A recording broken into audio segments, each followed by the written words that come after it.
The hum of the deep space array was a constant, low thrum against the soles of my worn boots, a sound as familiar as my own heartbeat.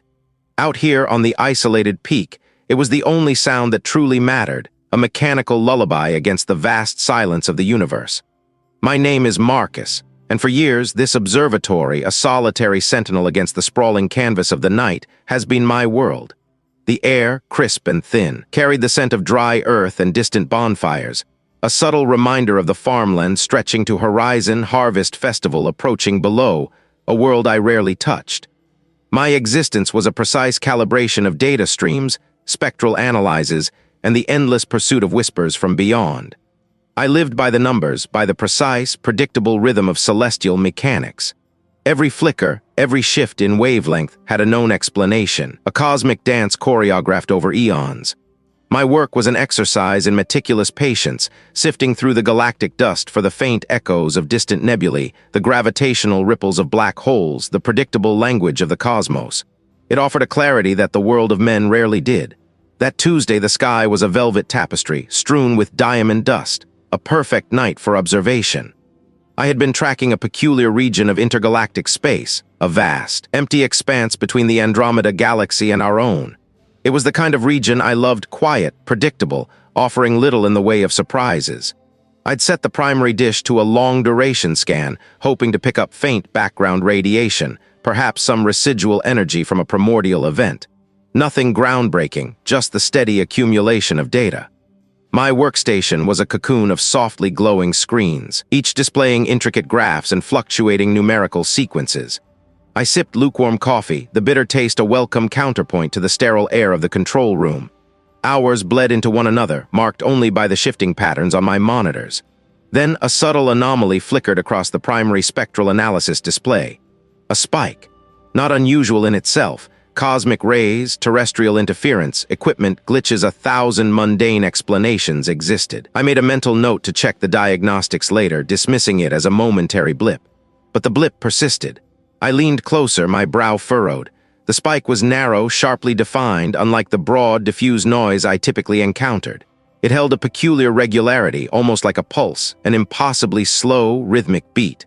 My fingers flew across the console, calling up secondary verification protocols. I isolated the frequency band, ran a differential analysis, filtered out known interference patterns. Still, it remained. This was not static, this was not noise. The signal was faint, barely discernible above the background hum, yet undeniably present. It was too coherent, too structured for natural phenomena. My mind, trained in the brutal logic of astrophysics, immediately rejected the notion. Randomness was the universe's default. Order, especially at this scale and from such a desolate region, was an anomaly of the highest order. I cross-referenced the coordinates, billions of light-years away. A region thought to be utterly barren, my breath hitched. The screen showed a repeating pattern, not complex but undeniably non-random. A series of pulses, a distinct interval, then another series, like a sequence, like a drumbeat. I felt a prickle of unease crawl up my spine. I spent the next 3 days in a blur of caffeine and frantic analysis. Sleep became a forgotten luxury. The signal, once a mere flicker, now dominated my every waking thought. I rerouted all available processing power, focused every instrument on that impossibly distant point. Each new analysis confirmed the impossible. The signal was real. It was ancient beyond comprehension, originating from a time when our own galaxy was barely coalescing. And it was intentional. This wasn't a natural radio burst from a dying star, nor the gravitational echo of colliding black holes. This was something else entirely. The repeating pattern, simple yet precise, spoke of design, a pattern that defied every known law of physics governing spontaneous cosmic events. It was a language, perhaps, or a beacon, but for whom and why? My hands trembled as I stared at the screen, the repeating sequence glowing mockingly in the dim light of the control room. The bitter coffee tasted like ash. This wasn't just a discovery. It was a violation of the cosmic order as I understood it. The universe was supposed to be grand, indifferent, beautiful in its chaotic majesty. But this was an intrusion. Decoding the impossible, the hum of the deep space array was a constant, low thrum against the soles of my worn boots, a sound as familiar as my own heartbeat. My name is Marcus, and for weeks, that hum had been overlaid by another, subtler vibration, the ghost of the impossible signal. I lived in the shadow of the colossal dish, a sentinel gazing into the deepest cosmic night. The small, prefabricated living quarters felt less like a home and more like an extension of the control room, a place where sleep was a brief, unwelcome interruption. My days blurred into nights, marked only by the shifting light across the farmland stretching to the horizon, harvest festival approaching. A vibrant, oblivious tapestry of life outside my self-imposed cage. The smell of distant bonfires and wood smoke occasionally drifted up, a jarring reminder of a world I no longer truly inhabited. My world was now defined by the faint, persistent whispers from the void. The signal. It was an anomaly that screamed defiance at every principle I had ever learned. Not random noise, not a pulsar, not the dying gasp of a distant star. It was structured, intricate, a tapestry woven from frequencies that shifted with a terrifying, deliberate rhythm. I had dedicated every waking hour and far too many sleepless ones to unraveling its intricacies. My fingers, stained with coffee and smudged with graphite, danced across keyboards, manipulating algorithms, filtering static, chasing echoes through gigabytes of raw data. I'd started with conventional analyses, searching for prime numbers, mathematical constants, any familiar pattern that might betray an intelligent, if alien, origin. Nothing. The patterns I found were recursive, self-referential, yet never quite repeating. They were like a language without a dictionary, a melody without a scale. I remember one particularly long night, the glow of the monitors painting my face in stark greens and blues. My eyes burned, gritty and dry. A colleague, a systems engineer who occasionally checked in on the array's hardware, had left a thermos of lukewarm tea on my desk hours ago. I hadn't touched it. I was tracing a sequence of pulses, each one slightly different from the last, yet undeniably connected. It was like watching a vast, invisible machine breathe. "Marcus," the colleague had said, his voice quiet, breaking the spell of the data. I looked like I was seeing ghosts. I hadn't responded, merely waved a dismissive hand. He knew better than to press. The ghosts I saw were far older than any human haunting. They were the echoes of something vast, something that had existed before stars coalesced, before galaxies spiraled into being. The signal was impossibly ancient. Its age calculations, based on its redshift and the sheer distance it had traveled, put it beyond the formation of our own galaxy, beyond even the earliest known structures of the universe. It was a message from a time that shouldn't have been able to send one. The linguistics analysis proved equally fruitless, then terrifying. I fed the patterns into every known decryption protocol, every statistical language model, every theory on alien communication ever conceived. The signal refused to yield. It possessed a syntax, a complexity that hinted at meaning, but its structure wasn't linear, wasn't hierarchical in any way I recognized. It was like trying to read a book where every word was also a paragraph, and every paragraph was also the entire story, folded in on itself. My mind ached with the effort of trying to conceptualize it. Days bled into weeks. The colleagues stopped visiting as frequently. The world outside, with its distant bonfires and the promise of autumn celebrations, seemed to recede, becoming less real than the shimmering lines on my screens.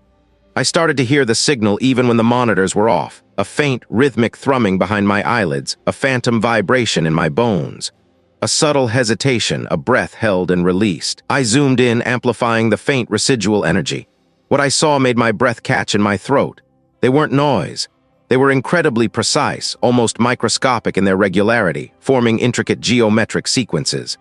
Not mathematical ones, not based on numbers, but on spatial relationships, on symmetries and asymmetries that defied Euclidean geometry. They were shapes, described by time and energy, unfolding and refolding within themselves. My hands trembled as I isolated one sequence. It pulsed, expanded, and contracted, forming a complex non-Euclidean figure that implied dimensions I couldn't grasp. This wasn't just a message. It was an entity communicating not through words, but through the very fabric of existence, twisting it into impossible forms. This wasn't just an alien. This was something fundamentally other. Something that understood reality in a way that rendered human perception infantile. What did it want? Stranger song, haven't I, stranger? She asked, her eyes the color of peat, holding an ancient knowing. Her voice was soft, barely a whisper against the wind that sighed through the valley. I remember thinking her question odd, perfectly aligned with the esoteric clues I'd uncovered.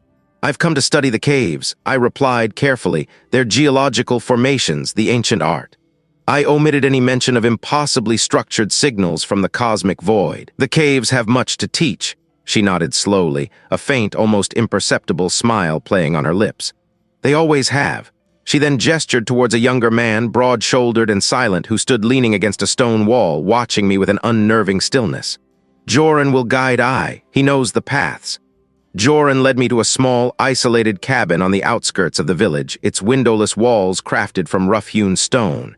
Inside, it was Spartan but clean, smelling faintly of dried herbs and beeswax. He then explained the village's customs. "We keep to the old ways, respect the land, respect the stranger song, and never ever go into the caves after the third bell." "The third bell?" I asked, my scientific mind already cataloging though it vibrated in my mind long after I'd stepped away from the console, a dull thrum beneath the surface of thought. My world had narrowed to the low hum of the servers in my personal lab and the stark luminescence of the data screens. Outside, beyond the thick glass of my window, the farmland stretching to horizon, harvest festival approaching, lay bathed in a weak autumnal sunlight.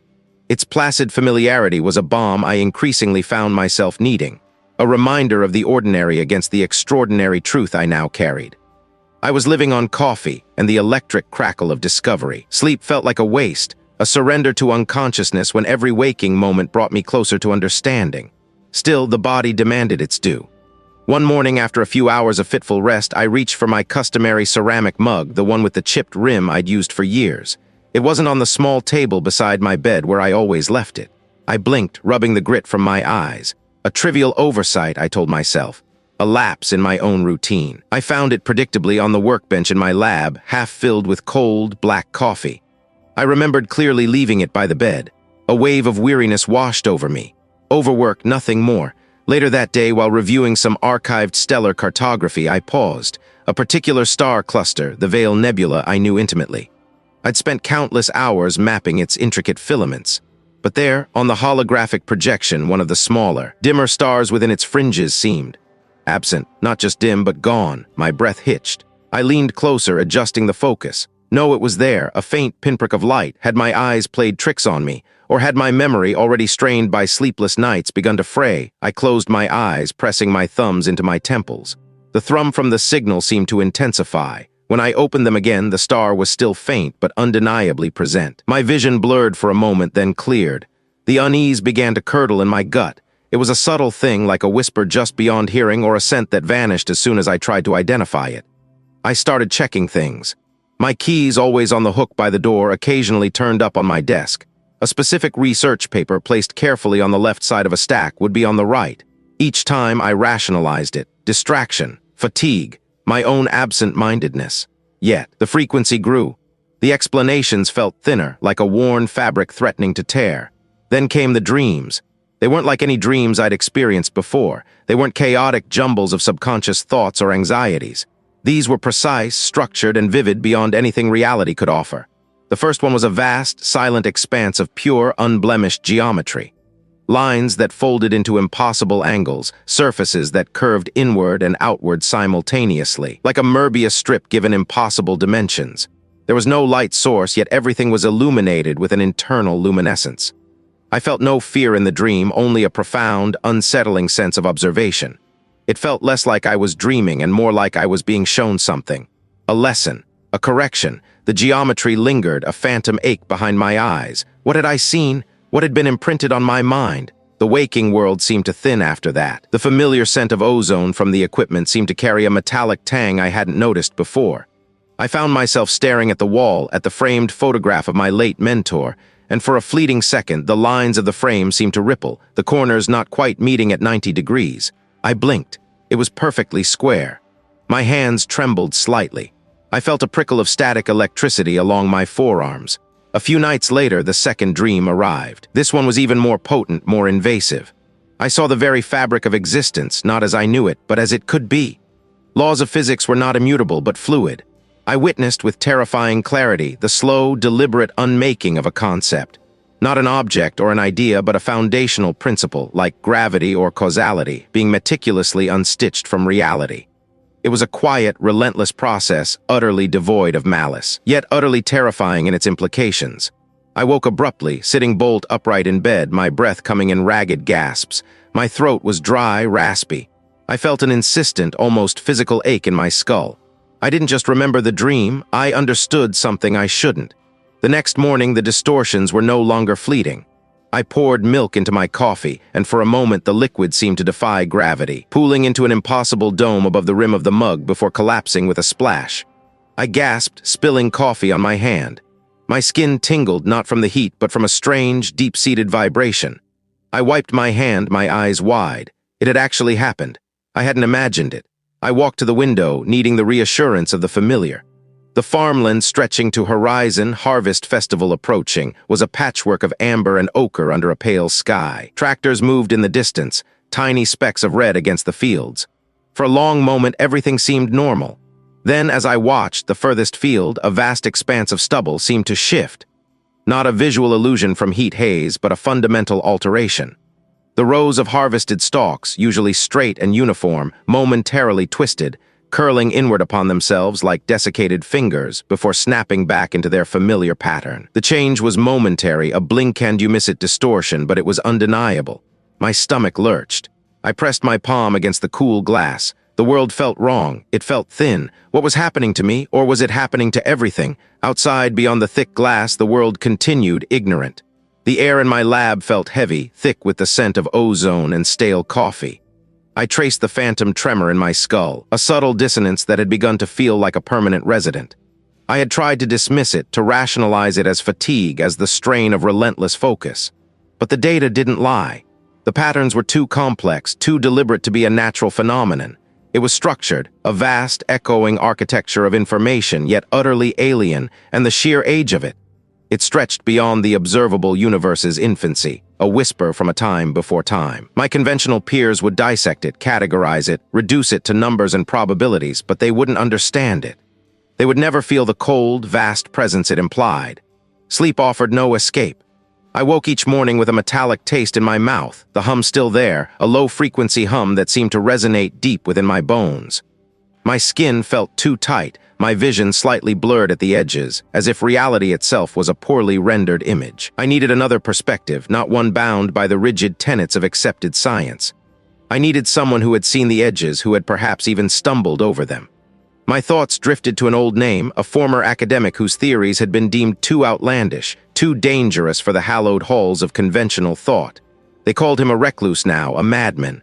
I called him my last resort. The drive was long, a slow unraveling from the precise, sterile environment of my lab into the sprawling, unkempt countryside. The landscape was a blur of green and gold, the farmland stretching to horizon, harvest festival approaching. Banners for local fairs, bright and garish, flapped from telephone poles, a stark contrast to the tightening knot in my gut. The air grew cooler, carrying the earthy scent of turned soil and distant wood smoke. I saw children's drawings taped to community notice boards, crude depictions of pumpkins and scarecrows. The simplicity of it felt like a deliberate mockery of the incomprehensible complexity that now consumed my every waking moment. The hum in my head seemed to intensify with every mile, a low, persistent pressure behind my eyes. His address led me down a winding, unpaved road, overgrown with weeds that scraped against the underside of my vehicle. The house appeared suddenly, a skeletal structure of weathered timber, half hidden by a tangle of unkempt trees. A rusted mailbox leaned precariously, its paint flaking like old skin. No signs of life, no car, no trimmed hedges, just the quiet rustle of dry leaves and the distant caw of a crow.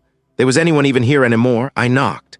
The wood was rough beneath my knuckles, a dull thud that seemed to absorb all sound.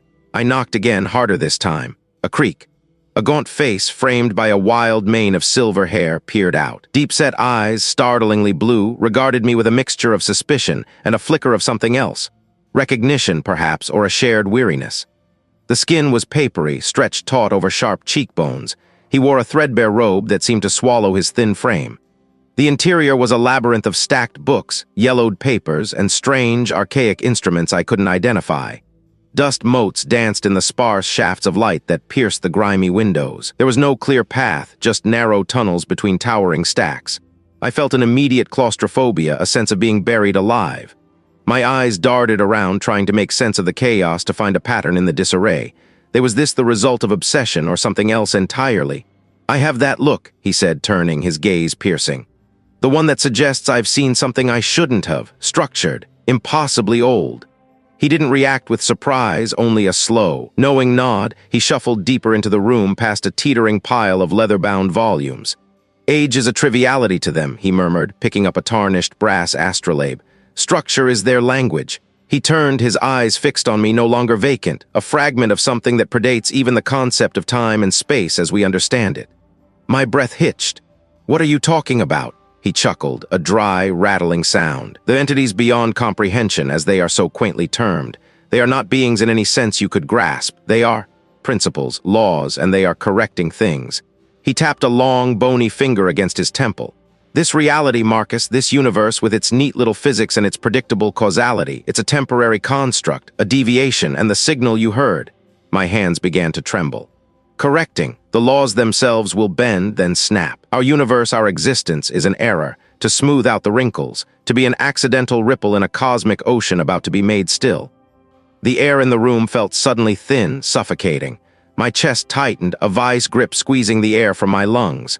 I felt a dizzying vertigo, as if the floor beneath my feet was dissolving. He wasn't mad, not entirely. He was simply speaking a truth I had only just begun to glimpse, a truth that threatened to shatter my very perception of reality. The hum in my head intensified, no longer a mere tremor, but a vibrating chord that resonated with his words. He turned away abruptly, his moment of clarity fading like smoke. He began to pore over a crumbling manuscript, muttering to himself, his focus broken. The intensity was gone, replaced by the same distant, haunted look I had seen when I first entered. He had given me his warning, and now he was retreating back into his own fractured world. I stood there, paralyzed, the image of a universe unraveling playing out in my mind. The signal wasn't just a message. It was an announcement, a prelude, and I had been the first to hear it. What did one do when the fundamental fabric of existence itself began to fray? The truth. The word echoed, a cold, brittle shard in the hollow space behind my eyes. I had stumbled out of that man's office, the air outside feeling too thin, too bright, like a stage light glaring on a forgotten prop. My colleagues, if they even noticed my departure, offered no glance, no query. They were absorbed in their own orbits, chasing their own, smaller truths. I envied them that blindness, that comfortable ignorance. Back in my own observatory, the hum of the servers was a dull thrum against the buzzing in my skull. The monitors glowed, a constellation of spectral data, frequency shifts, and complex wave patterns. It was all there, the impossible signal, still streaming from the void between galaxies, indifferent to my unraveling sanity. My hands trembled as I sat at the console, fingers hovering over the worn keys. Every fiber of my being screamed at me to shut it down, to walk away, to erase the very memory of it. He wasn't mad. He was simply speaking a truth I had only just begun to glimpse, a truth that now felt like a living thing, squirming beneath my skin. I focused. I had to. Rationality, my only shield, had to be reinforced. I zoomed into a particularly intricate segment of the signal, a repeating motif I had dismissed as complex noise, a byproduct of vast cosmic distances. Now I saw it differently. Not noise, not even data in the conventional sense. It was structured, too structured, like a language I couldn't parse or a melody composed for ears that didn't exist. Hours blurred. The faint, golden light of late afternoon crept through the high windows, illuminating dust motes dancing in the air, oblivious. My eyes burned, gritty and dry, but I couldn't tear them away from the shifting patterns on the screen. I was tracing lines, identifying echoes, finding correlations that defied statistical probability. This wasn't random. It was intentional. Every spike, every dip, every subtle shift in amplitude and frequency held a precise place, a deliberate purpose. It was like looking at a fractal endlessly complex yet governed by a single underlying rule. My breath hitched. The motif repeated, not identically, but with variations that felt like inflections, like nuances in a voice. It wasn't just a pattern, it was an evolving narrative. I felt a prickle of ice along my spine, a sensation distinct from the usual exhaustion. This wasn't a natural phenomenon. This wasn't a cosmic accident. I isolated the recurring structure, running it through a new set of algorithms designed to detect complex, non-random sequences. The results flashed on a secondary monitor, a nearly perfect score for intentionality. The probability of this occurring by chance was infinitesimally small. It was a message. A deliberate, carefully constructed message. My hands flew across the keyboard, inputting new parameters, trying to find a Rosetta Stone, a key to unlock this impossible communication. If it was a language, what were its phonemes, its grammar? If it was a song, what was its scale, its rhythm? The more I probed, the more it resisted conventional analysis, yet the more coherent it became in a way I couldn't articulate. It was like trying to understand music by dissecting the sound waves. You could see the physics, but you missed the meaning, the emotion, the intent. Then I heard it, not through the speakers, not as an auditory phenomenon, but deep inside my head. A resonance, a vibration that bypassed my ears entirely and settled directly into the core of my being. It was a vast, deep hum layered with higher, almost crystalline frequencies, a chorus of impossible notes harmonizing in a way that defied all known physics, all musical theory. It was the signal, transformed, translated not by technology, but by something primal within me. It was a song, an impossibly ancient, impossibly vast song, and it was singing to me. My vision blurred. The room spun, the server's hum fading into the background, replaced by this internal symphony. It wasn't just data anymore. It was a presence. A colossal, indifferent consciousness broadcasting its very essence across the cosmos, and I, Marcus, alone in my observatory, was somehow receiving it directly. Fragments of its purpose began to coalesce within the vast, echoing chambers of that song. Images not seen with my eyes but felt understood. A sense of immense unhurried change. A correction. Reality, as I understood it, was flawed, imperfect. And this entity, this singer, was the artisan of a new truth, a new order. It was a reweaving, a repatterning of existence itself, starting at the most fundamental level. What did it mean to correct the laws of existence? What would be left of us? My lungs felt constricted, as if the air itself was refusing to enter. I was drowning in the impossible vastness of its intent. It wasn't hostile, not in the way a human understood hostility. It was simply proceeding, like a cosmic current flowing inevitably towards its destination, and anything in its path would be reshaped, not out of malice, but out of necessity. I gasped for air, pushing back from the console, my chair scraping loudly on the floor. I stumbled to the window, needing to ground myself to see something familiar. Outside, the last vestiges of twilight painted the sky in bruised purples and oranges. Below, the farmland stretched to horizon, a patchwork of muted greens and browns, waiting for the coming harvest festival. Tiny lights twinkled in the distance, homes, lives, oblivious.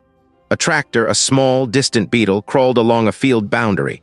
They were all so small, so utterly, beautifully insignificant. The song pulsed in my mind, a quiet, insistent hum now, no less terrifying for its subtlety. It was everywhere now. In the rustle of leaves I imagined outside, in the thrum of the servers, in the beat of my own frantic pulse. It had found its way in. What did it want me to do with this impossible knowledge? The asphalt ribbon blurred beneath my wheels, a dark smear against the twilight. My knuckles were white on the steering wheel, the plastic cool and unyielding against my clammy grip. The drive home was a tunnel of muted colors and indistinct shapes. The world outside felt like a badly rendered backdrop, a stage set I was meant to interact with but couldn't quite grasp. My colleagues' words, the truth, they still scraped against the inside of my skull like dry leaves skittering across concrete. I tried to focus on the road, on the simple act of driving. But the lines on the pavement seemed to waver, to breathe, shifting their geometry with a subtle, unnerving rhythm. A street lamp flared, then dimmed, then flared again, its light pulsing out of sync with my own blinking. My eyes ached. A low hum, not from the engine, but from everywhere and nowhere, vibrated against my eardrums. It was a frequency I couldn't quite pinpoint, a vibration that resonated deep within my bones. I clenched my jaw, trying to shake it off, to assert some control over my own senses. My apartment, when I finally reached it, felt like a hollow shell. The air was thick with a stillness that was not peaceful but expectant. I moved through the familiar rooms, my own footsteps echoing too loudly. The refrigerator hummed with a sound that seemed to mimic the omnipresent thrum I had felt in the car. I didn't turn on many lights. I tried to work. I needed to revisit the data, to find the flaw, the mistake, the point where I had veered from reason. My fingers hovered over the keyboard, but the screen swung. The lines of code, usually so orderly, now seemed to squirm, tiny black insects crawling across a pale field. A constellation diagram on my second monitor shimmered, the pinpoint stars elongating into faint, pulsing streaks. I blinked hard, rubbing my eyes until bright spots danced behind my eyelids. When I opened them again, the stars were still elongated, their positions subtly, horrifyingly wrong. The familiar patterns of Orion's belt, the sweep of the Big Dipper, they were warped, stretched like taffy. My breath caught in my throat. This wasn't just fatigue, this was something else. A sudden, sharp crack from the hallway made me jump, my chair scraping backward.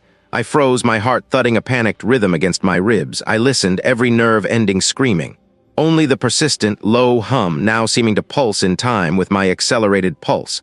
Was it the building settling, or was it something else? Something watching, something waiting just beyond the threshold of my sight.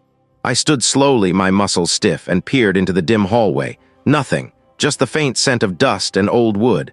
But I couldn't shake the feeling of being observed, of a presence that was not physical but an impression pressed against the fabric of the air itself. I needed air. I needed to escape the confines of the apartment, the suffocating presence that seemed to cling to the walls. I grabbed my keys, my wallet, and stumbled out, not knowing where I was going, only that I had to move. The night air was cool, a fleeting relief, but the city lights seemed to throb, each one a tiny, insistent pulse. I found myself driving aimlessly, the asphalt ribbon now leading me away from the city's glow deeper into the countryside. The landscape gradually opened up, revealing the vast, silent expanse of farmland stretching to horizon, harvest festival approaching. The fields, normally a patchwork of greens and browns, now seemed to ripple under the pale moonlight like disturbed water. But even those lights, usually a comforting sign of life, seemed to flicker, to waver, as if their existence was precarious.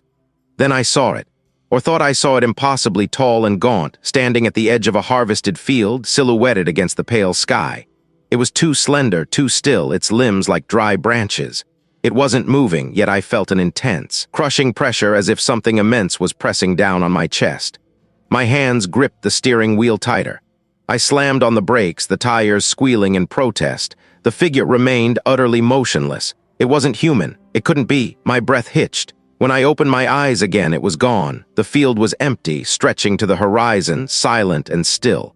This was no longer just about a signal. It was about something that had reached out across the impossible distances and found a purchase not just in my equipment, but in my very mind. The entity wasn't just sending information. It was imprinting itself, weaving its incomprehensible reality into the fabric of my own perception. It was not merely observing. It was actively distorting, eroding the boundaries between what was real and what was its own monstrous reflection. The truth wasn't just out there. It was inside me, unraveling the world from within my own skull. How much of what I saw, what I heard, what I felt was truly mine anymore? The asphalt ribbon blurred beneath my wheels, a dark smear against the twilight. The world outside felt like a badly rendered backdrop, a stage set losing its resolution with every passing mile. I knew I shouldn't be driving. My mind was a static-laced radio, tuned to a frequency only I could hear. The signal, the impossible structure of it, had burrowed into my thoughts, twisting every certainty. But I had to see it. I had to be sure.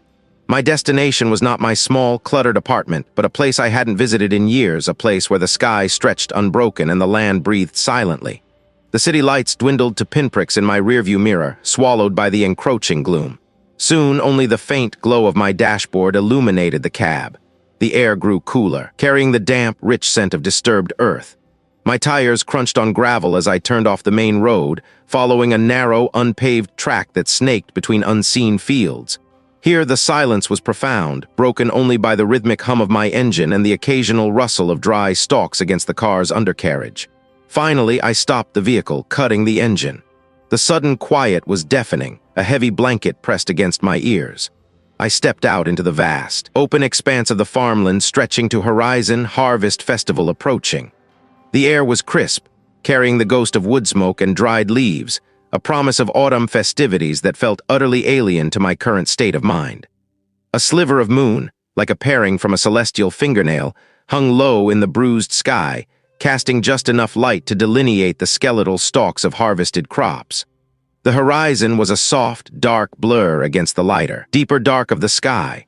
My breath plumed white in the cool air. I felt a strange lightness in my chest, a disorienting sense of detachment. It felt different. I took a step, then another, walking towards the fence line, my boots sinking slightly into the soft, tilled soil. The ground felt oddly yielding, as if the very earth beneath me had lost some of its customary solidity. I tried to focus, to ground myself in the familiar reality of the fields. The distant outline of a barn, a cluster of trees, the faint glint of a metal silo. All normal, yet a subtle disquiet gnawed at me. The stars, usually a comforting dust of diamonds, seemed to waver, their light flickering with an unnatural rhythm like distant, failing lamps. I rubbed my eyes, convinced it was an optical trick, a trick of the eye caused by strain. Then I felt it. A distinct, almost imperceptible shift in my own weight. It was like stepping onto a boat that had just nudged a hidden wave, a momentary dip and rise. My stomach lurched, not from nausea, but from a profound disorientation. My feet felt momentarily heavier, then lighter, as if the very pull of the planet was fluctuating. I stumbled, catching myself on a fence post, its rough wood splintering slightly under my grip. The sensation passed, leaving me trembling. What was that? I stood there, rigid, straining my senses. The air, which had been cool and clear, now felt thick, almost viscous, making each breath a conscious effort. A faint, almost imperceptible hum resonated not in my ears, but deep within my skull, a pressure building behind my eyes. I stared up at the sky, where the stars now seemed to swim in a distorted pool of blackness. The moon, once a sharp crescent, appeared elongated, stretched thin, then snapped back to its original shape, all in the blink of an eye. My scientific training screamed for an explanation. Atmospheric refraction, temperature inversions, some rare optical phenomenon.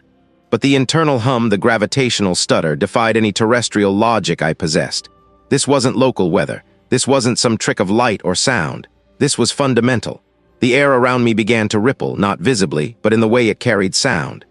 The distant hoot of an owl, which had been a crisp, clear call moments before, now sounded warped, stretched thin, then compressed into a sharp, unpleasant shriek. It was as if the very medium of sound was being stretched and compressed, twisted by an unseen hand. I could feel the pressure change on my skin, a subtle tightening, then a release, like standing in a vacuum chamber that was constantly fluctuating. The harvest festival, a beacon of human normalcy, felt impossibly distant, a fragile illusion against this unfolding reality. It was acting. It was here, or its influence was. The stars above me didn't just flicker now, they seemed to drift, like dust motes caught in an impossible current. Constellations I knew intimately elongated, their patterns stretching into grotesque, unrecognizable forms before snapping back, only to distort again. My hands began to shake uncontrollably. My vision blurred at the edges, not from tears, but from the sheer impossibility of what I was witnessing. The hum in my head intensified, pushing at my eardrums, making my teeth ache. The impact jarred my teeth, but I barely registered the pain. My gaze was fixed on the sky, on the impossible ballet of the cosmos. It was not just approaching, it was unraveling. The correction wasn't a future event, a theoretical outcome. It was happening now, in the farmland stretching to horizon, harvest festival approaching, beneath a sky that was no longer constant. The very laws of physics were being rewritten, casually, brutally. What would remain when it was finished? The world outside felt like a badly rendered backdrop, a stage set for a play I hadn't rehearsed. But the haze in my mind, the suffocating cloak of unreality, sharpened into a desperate resolve. I couldn't keep this to myself. I wouldn't. My apartment felt cold, the silence a heavy blanket. The familiar hum of the refrigerator, the distant rumble of city traffic, they were just sounds, empty and meaningless. My fingers, still trembling, fumbled with my phone. I needed to call someone. Someone who understood the language of the cosmos, someone who wouldn't immediately dismiss me. I scrolled, my thumb hovering over the name of a senior researcher, a mentor from my university days. He was sharp, pragmatic, and had always encouraged my unconventional thinking. A deep breath, then I pressed the call button. Phone rang, each pulse a hammer blow against my eardrum. "Marcus, it's late. Everything all right?" His voice was thick with sleep, a normal human sound that felt alien against the monstrous weight of my discovery. "No," I rasped, my throat tight. "Nothing is all right. I found something impossible." I launched into it, a flood of words, trying to distill the incomprehensible into digestible facts. The signal, its impossible age, the structured anomalies, the way it twisted the very fabric of my understanding. Then a sigh. "Marcus, slow down, I sound. Highly agitated, have I been sleeping?" My jaw clenched. "Sleeping? How could I sleep? The universe is. It's being rewritten, don't I understand? It's not a theoretical construct anymore, it's happening." "I understand I ran under a lot of stress, Marcus," he said, his voice softening, taking on a careful, almost paternal tone that made my skin crawl. "This project has consumed I. Anomalies appear, yes, it's the nature of deep space observation, but to jump to this conclusion, it sounds like I've pushed myself too far." "Pushed myself too far," my voice rose, cracking with indignation. "I'm telling I what I've seen, what the data shows, it's beyond an anomaly, it's a fundamental shift, a correction." The word tasted like ash. "Marcus," he interrupted firmly now, "I value my work. I truly do, but these are extraordinary claims that require extraordinary and frankly repeatable evidence. What I read describing, it's bordering on scientific heresy. I suggest I take a break, step away from the screens, get some rest. We can look at my data again in a few weeks with fresh eyes." The line went dead. He hadn't hung up in anger, but in a quiet, professional dismissal. He thought I was breaking. My hand trembled, the phone feeling heavy and useless. He hadn't heard me. He hadn't listened. The next morning, a bitter resolve hardened within me. If my colleagues wouldn't listen, I would go to someone with more authority, someone who could mobilize resources, even if it meant risking my career.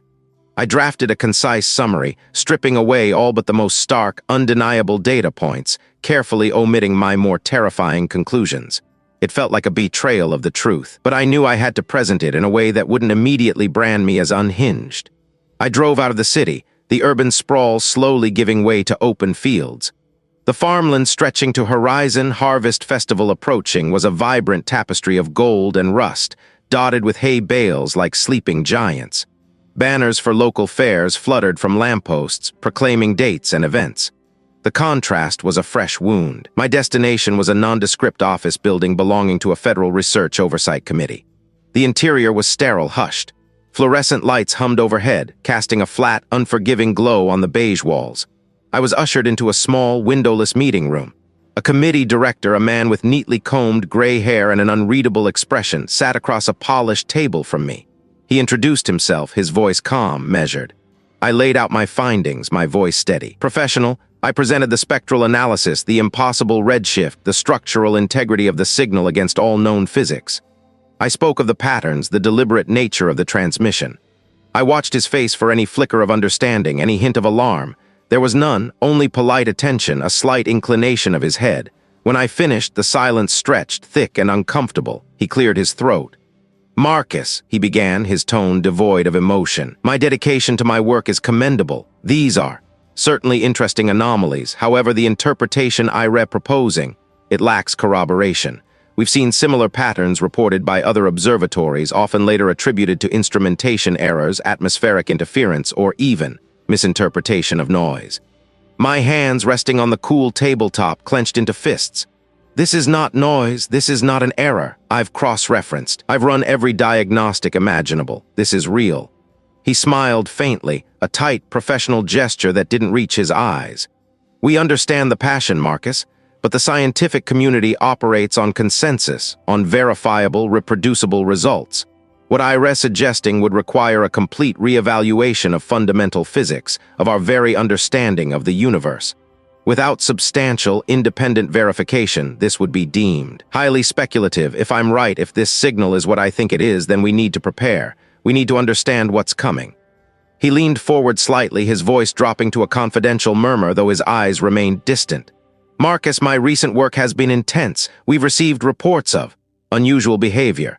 Long hours, isolation. It's not uncommon for brilliant minds to sometimes lose perspective when faced with such profound questions. I strongly recommend I take an extended leave, disengage from my research, reconnect with the world outside my observatory." He gestured vaguely towards the windowless wall, implying a world beyond my reach. They weren't just dismissing my data, they were dismissing me. They saw a breakdown, not a discovery. They saw a man unraveling, not a man seeing the universe unravel. Please consider our recommendation. I walked out of that building, the fluorescent hum echoing in my ears, feeling lighter than I had in weeks, yet heavier than I had ever been. The world outside, the vibrant farmland, the approaching harvest festival seemed to mock me with its oblivious cheer. They saw a golden future, I saw a canvas being erased. I was alone, completely, utterly alone with a truth too vast, too terrible for anyone else to bear.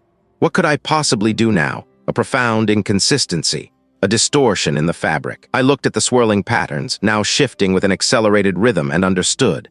The entity wasn't evil, it was worse. It was indifferent. We were a mathematical error, an aesthetic imperfection, and the correction was already underway. My own mind, my perception, the very reality around me was being subtly reordered. The fleeting, impossible geometries I'd seen, the objects moving, these weren't just distortions, they were precursors, the initial tremors of the reweaving. "Marcus." The voice was a dry rasp, startling me. I spun around, my torch beam cutting through the darkness. It was Joran standing at the mouth of the chamber, his face a mask of grim concern. He held a small, unlit lantern, its wick still dry. "You shouldn't be here," he answered, his voice unusually strained. "Not at this hour. The third bell has rung." "Joran," I stammered, pointing a trembling finger at the glowing, shifting wall. "Look, it's happening. The signal, the patterns. They're alive." He didn't look at the wall. He looked at me, his eyes wide with a fear I hadn't seen before. "You've listened too deeply, haven't you? You've heard the song." He took a step closer, his voice dropping to a harsh whisper. The elder warned you. They warned all outsiders. Once you hear it, it changes you. It changes everything. It's a cosmic entity. I walked out of that building, the fluorescent hum echoing in my ears, feeling lighter than I had in weeks, yet heavier than I had ever been. The world outside, the vibrant farmland stretching to horizon, the harvest festival approaching, seemed to mock me with its oblivious cheer. They saw a golden future. I saw a canvas stretched taut, thin, threatening to rip with every gentle breeze. The gravel crunched under my boots, each stone a distinct, sharp sound in the sudden, overwhelming clarity of the afternoon. The air, crisp and carrying the scent of drying wheat, felt strangely dense, like wading through an invisible syrup.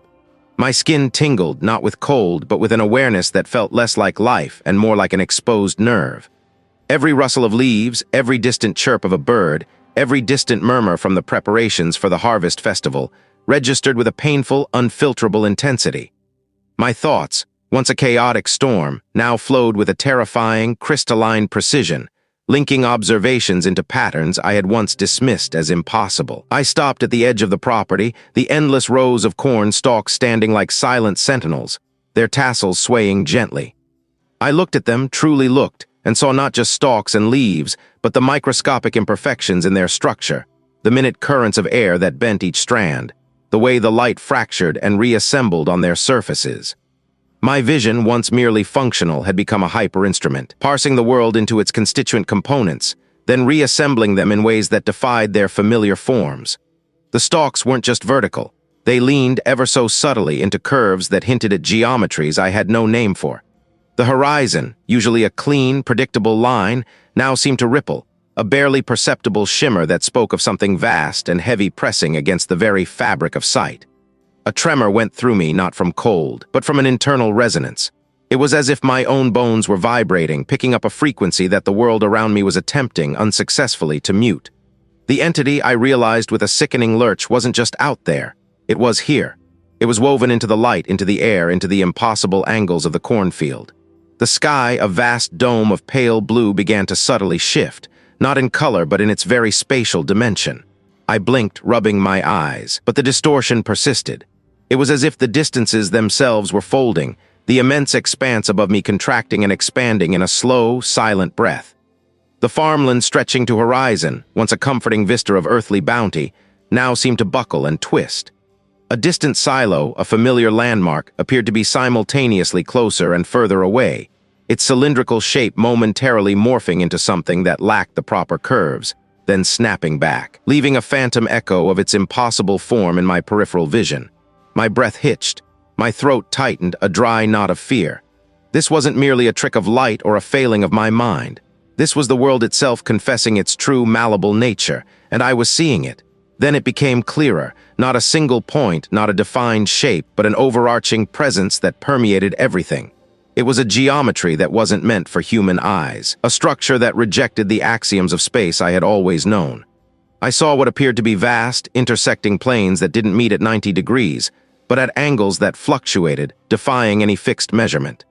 These planes pulsed with a silent, ineffable energy, not light, but a pure, abstract existence that seemed to fold and unfold itself across the entire visible spectrum. It was everywhere and nowhere, a constantly reconfiguring architecture of pure concept. It was immense, infinitely vast, yet intimately close. It was a structure of pure logic, but a logic utterly alien to ours. And as I perceived its impossible form, a terrible understanding bloomed within me, a knowledge that seared through my very being. It wasn't malevolent, not in any human sense. It was a cosmic architect, a force of fundamental correction. Its purpose, I understood with a clarity that left me gasping for air, was to reshape existence itself. Not to destroy, but to rectify. To smooth out the perceived imperfections in reality, to align it with its own incomprehensible design. Our universe, with its Euclidean spaces, its predictable physics, its neatly defined dimensions, was merely an anomaly, a flaw to be mended. A wave of profound vertigo swept over me. My knees buckled. I tasted bile, sour and hot, at the back of my tongue. My hands trembled, my fingers clenching and unclenching, as if trying to grasp onto something that no longer held form. The vibrant preparations for the harvest festival, the innocent joy of the approaching celebration, now seemed like a cruel, fleeting dream against the backdrop of this unfolding, silent recreation. The entity was not an invader. It was a sculptor, and reality was its clay. And humanity, all of existence, was merely a detail, a temporary arrangement of matter that could be, and would be, reordered according to its alien aesthetic. My life, my thoughts, my very consciousness were less than a ripple in the ocean of its intent. I looked at the farmland stretching to horizon, the cornstalks now appearing to shimmer, their outlines blurring, dissolving at the edges like a fading photograph. The sky continued its silent, impossible contortions. The air grew heavy with a pressure that was not atmospheric, but existential. My head throbbed with the effort of holding onto a reality that was actively being unmade before my eyes. How long before the correction was complete? What would even remain? They saw a golden landscape full of promise. I saw a fragile veil ready to tear. The air felt different immediately, not colder, not warmer, but somehow thinner, as if the very molecules were spaced further apart. A peculiar stillness had settled over the fields. The usual drone of distant farm machinery, the occasional bark of a dog, even the rustle of dry leaves in the breeze all seemed muted, absorbed by something vast and silent. My ears strained, trying to catch the familiar cacophony of life, but found only an expanding void. I tightened my grip on the worn satchel slung over my shoulder, the papers inside feeling like lead weights. I started walking, my boots crunching on the gravel path that led away from the facility. Every step felt deliberate, a conscious act of defiance against the growing quiet. The golden stalks of wheat, ready for harvest, shimmered with an unnatural intensity, their hues bleeding into one another at the edges of my vision. A tremor ran through the ground. It wasn't an earthquake, not a deep rumble, but a subtle, high-frequency vibration that resonated through the soles of my feet, up my spine, and into my skull. My teeth chattered involuntarily. I stopped, scanning the farmland stretching to horizon. Nothing moved, no birds startled from the trees, no distant vehicle swayed from the jolt, only the wheat fields shimmering. The tremor stopped as suddenly as it began, leaving a phantom echo in my bones. Was it real, or had my own nerves finally frayed into hallucination? Then the sky began to shift, not the slow, majestic drift of clouds, but a more fundamental alteration. The deep, familiar cerulean began to lighten, not towards white, but towards a hue I had never seen before, a pale, almost phosphorescent gray-blue that seemed to absorb light rather than reflect it. The clouds, wispy and scattered moments before, seemed to stretch, pulling apart into impossibly thin filaments like cotton candy spun too fine. They didn't dissipate, they unraveled. My breath hitched in my throat. I felt a pressure building behind my eyes, a dull ache that spread across my forehead. It pressed against my eardrums, threatening to burst them. I could hear the frantic rhythm of my own heart, a wet thumping against my ribs. I tried to call out to scream, but my throat was suddenly dry, constricted. No sound escaped. My mouth moved, but only a desperate gasp of air entered my lungs. The farmland itself was next. The vibrant greens and golds of the crops began to subtly distort. Individual stalks of wheat seemed to stretch, elongating into impossible dimensions, their kernels swelling into grotesque, smooth spheres that reflected the strange sky like polished obsidian. The furrows in the earth warped, twisting into complex fractal patterns that defied all logic of cultivation. It wasn't a decay, not a wilting, but a resculpting, a silent, effortless rearrangement of matter. My eyes tried to track the changes, but my brain refused to process the impossible geometries. I looked towards the distant cluster of buildings, where the harvest festival approaching was supposed to be in full swing. Smoke from barbecue pits, the faint strains of folk music, the laughter of children, these were the sounds I expected. Instead, the air was utterly still. The buildings themselves, once solid and familiar, now seemed to ripple, their edges blurring, their brickwork shifting into patterns that held no resemblance to human construction. Figures, once clearly discernible as people, stood motionless. Their forms elongated, their limbs thinning, their heads swelling. They didn't scream, they didn't move, they simply changed, like clay in an unseen hand. They became statues of something utterly alien, poised in a landscape that was rapidly becoming unrecognizable. My knees buckled. I fell to the ground, scraping my hands on the transformed earth. The soil felt gritty, yet yielded like wet clay. My vision swam. This wasn't destruction, I realized with a fresh surge of horror. This was an amendment, a silent, indifferent correction to the very fabric of existence. The entity wasn't annihilating, it was rewriting. It was taking the familiar, the mundane, the precious, and reordering it into something that made perfect sense to it, but was anathema to me. The sun in the sky, no longer a sphere, had become a shimmering, multifaceted polyhedron, its light now a spectrum of unnatural colors that painted the transformed landscape in hues of violet, sickly green, and a deep, unsettling indigo. The air vibrated with a low hum, a sound that seemed to originate from everywhere and nowhere, a vibration that resonated directly within my bones. My head throbbed. My chest felt tight, as if an invisible hand were squeezing my lungs. The world was no longer my world. It was a new canvas, painted over with an alien logic. I tried to push myself up to run, but my limbs felt heavy, unresponsive. My own hands, as I stared at them, seemed to waver at the edges, the skin taking on a faint, pearlescent sheen. Was I changing too? There was my very perception of myself becoming part of this new, corrected reality. What would I become when the final stroke of this cosmic reordering was complete, to integrate me? The air shimmered, growing thick with the glowing patterns. They swirled around me, through me, like an ethereal current. I felt a profound sense of dissolution, not of pain, but of identity. My memories, my knowledge, my very sense of self began to unravel, not violently, but gently, like threads being pulled from a tapestry. Marcus, the astrophysicist, the seeker of truth, was being unmade. I reached for my data interface, its screen still displaying the flood of impossible information. But the symbols were no longer just on the screen. They were floating in the air, around my fingers, through my eyes. I saw the universe not as galaxies and nebulae, but as an infinite interlocking pattern of pure information, constantly being woven and rewoven. And humanity, our existence, our history, it was all a fleeting, discordant note in a cosmic symphony, about to be harmonized. A faint, almost imperceptible tremor ran through the cave floor. It wasn't seismic. It was deeper, more fundamental. The very atoms around me seemed to hum with the entity's song. I closed my eyes, but the patterns were etched onto my eyelids, vibrant and pulsating. I felt myself dissolving, my consciousness expanding, becoming part of the greater pattern. The chill of the cave, the fear, the frantic search for answers, all of it began to fade.